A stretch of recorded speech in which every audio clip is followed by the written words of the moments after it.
Hi, brothers and sisters. We're here today, another impromptu chat. There's a lot of really cool stuff going on. I was talking to Paul about how a sister was asking on one of my my last video before this video, why is Friday a quote-unquote high rapture watch date? And I've been hearing a little bit about this on YouTube, which is why I even mentioned it.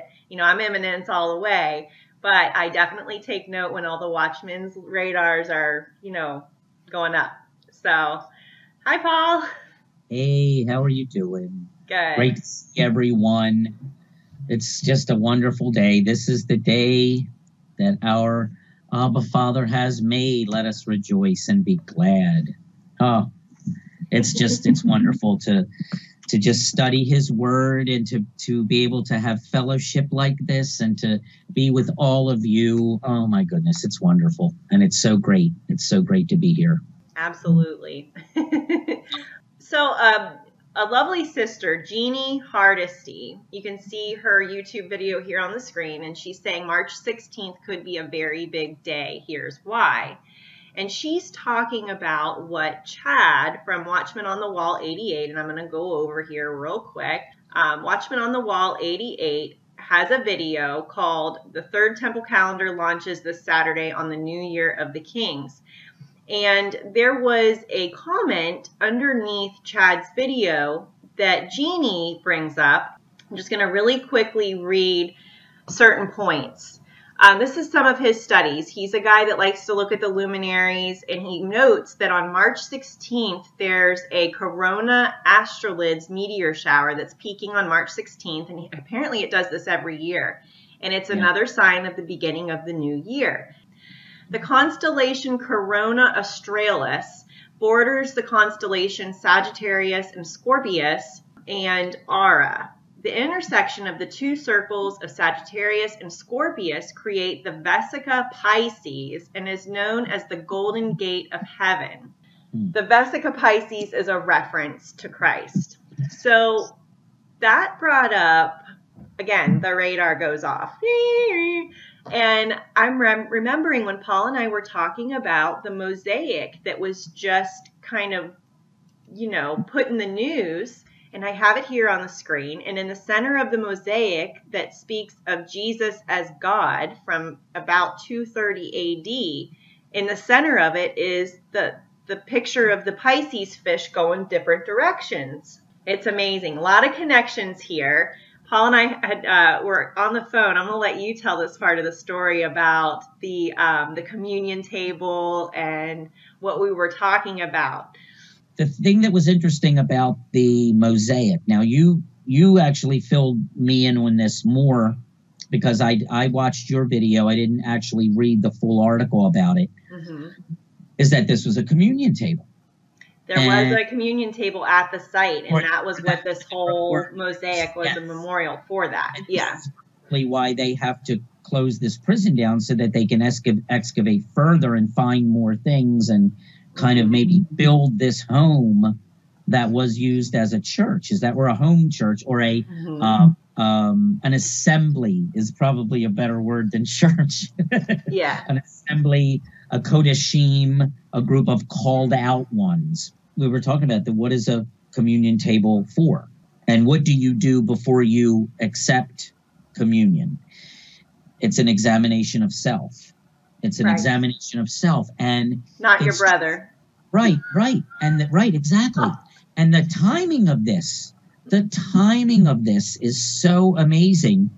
The fact that it's found in a prison, my goodness, it's found in a prison where what can be, you know, imagine, or who wants to imagine being in a state of being a prisoner, and the contention that's constantly always going on within a prison. I mean, there are factions, there are gangs, there are, you know, the racial tension, you know, because there's depression. So many belief systems going on in just that confined area of a prison. And a lot of that is going, look at the issues that we have within denominations here, you know, within the body. And remember, the very last time that Yeshua told his disciples, his Talmudim, his students, basically, He was their master. And, even up to that time, they're still wondering, who is this guy? So we're all saying, how deep is our relationship with Elohim when the men that literally walked with Elohim couldn't figure out who he was. Look at Thomas, even after everything that had happened, had to put his finger. How many times did he say, how long do I have to be with you before you pick up what I'm saying? And how long was he with them? He was only with them for 3 years. We've had 2,000 years to get it. Right. They only had 3 years to get it, and they saw with their eyes all of the miracles, all of the things, and heard all of the things that he said directly from the mouth of Elohim. The thing that Yeshua said, lastly, when it came to watching, had nothing to do with headlines, had nothing to do with signs. It had to do with, he said, watch and pray, for the spirit is willing, but the flesh is weak, which is saying, watch yourselves, watch the flesh. When he tells us to watch the flesh, we know that it means to watch our own. But was he saying to Peter, James, and John, who were sound asleep? Andrew might have been there too, maybe. Peter watched John. John watched Peter. It's got to be both to a degree. Because when Ezekiel is told that he is a watchman, he's not only told to watch for danger coming or whatever, he's also told to warn the wicked, to warn those who aren't doing the right thing. And wickedness it means going your own way. Right. It doesn't mean just going out and blowing people away with a shotgun. When people think wicked just means this evil, Hitler. Yeah, it's going our own way. It's outside of the will. Yeah, and we do have to tell one another when we see, the Apostle Paul, in the Corinthian church, when there was an instance of incest going on, he literally told the assembly, kick them out, turn them over to Satan, so that they can come to themselves. I mean, there's the Apostle Paul telling members of an assembly, turn them over to Satan. Can we do that right now? I believe there's a reason he's got the remnant far away from each other, that we're all in different parts of the world, the United States. I see what's going on with so much division all around.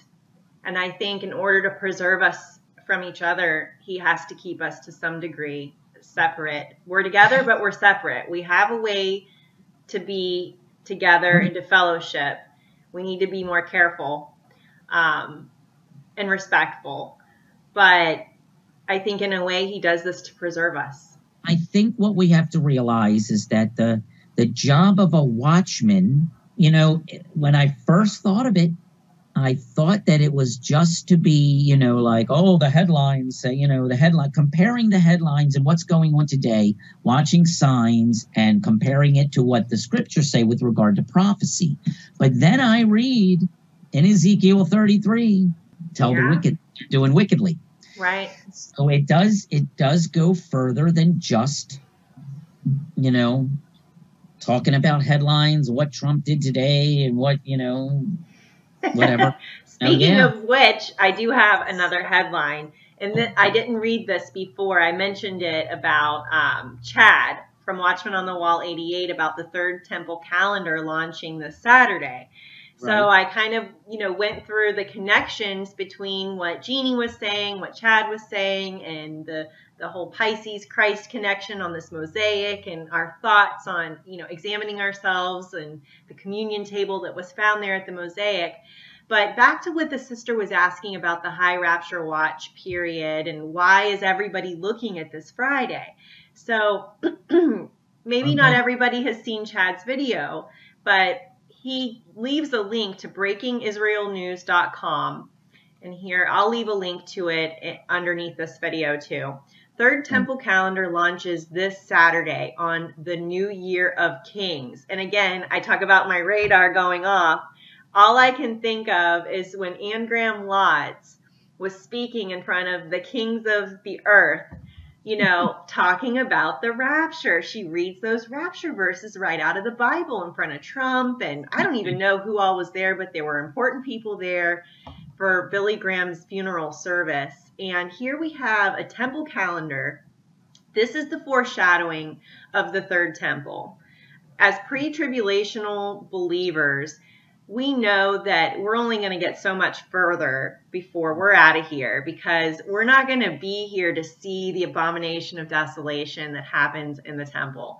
But anyway, this calendar was created by Reuven Prager, a tailor who makes biblically styled clothes in Jerusalem. Prager is a Levite and takes his biblical identity seriously, using his skills as a tailor to create the banner of the tribe of Levi.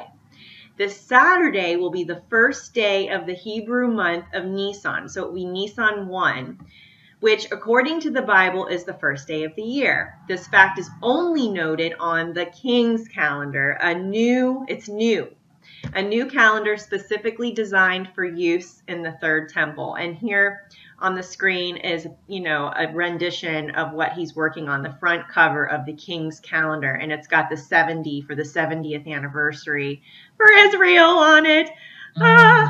And the fact that Trump may go there, and the fact that he may go there on May, if he's there on May 14th, that if we're still here, that's big, because I don't believe any American president has ever gone to Israel on that date. When I saw this, and you know, just to kind of finish out the high points of the article. Okay, so just to close this out, as part of his passion for the temple, Prager decided 36 years ago that he wanted to create a calendar for the third temple. So this has been in the making for a long time, but the project was so complicated and requires so much research that the first calendar is only coming out now. So this is like almost 40 years in the making. It's a mind-blowing calendar for the third temple era. We're at the end of an era, and this is going to be the beginning of a new era. Prager told Breaking Israel News, it's the first of its kind and will be followed by calendar makers in future generations. And then there's some more information about how the calendar is aesthetically pleasing, beautifully printed with images relevant to each month. But it wouldn't make sense to us because our Gregorian calendar goes from January to December. A Hebrew calendar usually begins in Tishri, the 7th month in the Bible, and then falls around September and ends in the month of Elul. The King's calendar begins in Nisan, referred to in the Bible as the first month, since it is the month of the children of Israel's exodus from Egypt. Exodus 12, it says, the first month is Nisan. And like you were saying, a new calendar, a new temple, a new year, a new era, 5778. 8 is the number of new beginnings. Yeah. 8 is the number of resurrection. Do you want to close in prayer? Sure, I will. Let's look to our Abba Father. Oh, Abba Father, thank you so much that you have given us this opportunity to share with your children, your B'nai Elohim. Oh my goodness, and our brothers and sisters in you. What a family we are. That is what we want to be. We want to be as a family that doesn't fight. We want to be as a family that loves one another. And we're not talking about compromise. We're not talking about compromising our beliefs or your word for the sake of avoiding conflict. Oh no. When there is conflict and there are problems within the body, you do admonish us to seek that out and to point out our wickedness, which is not to be thought of as something overt. Wickedness simply means that we are going our own way, and we just ask that you keep us from that. Father, for those who in their hearts believe very strongly that this Friday is a very high watch day, for those who think that this March 16th date is something special, we ask that you give them discernment. We ask that you You give them peace. There have been so many dates that have come and gone. We just ask you to just be with us all and to give us patience and to give us discernment over these things. We do not want to proclaim a particular date. All we know is that you told us that we can know the season, we can look at the times, we understand that there are many who believe that it can only be certain dates. We ask you to be with them as well. We just ask you to bring us together as brothers and sisters under the blood of your Son, to be covered by the blood of your babe, Yeshua HaMashiach. That is the number one thing. We ask you to be with those who have not yet had their eyes open to you. We ask you to be with loved ones that do not know you, to bring them to you. They cannot come to you unless you call to them. We ask you, please call to them. If they reject you, that is where only you can know their heart. We pray all of this. We pray all of this.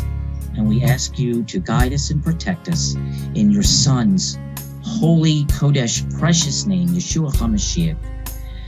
And we say together, Amen. Amen. And Maranatha. And Maranatha.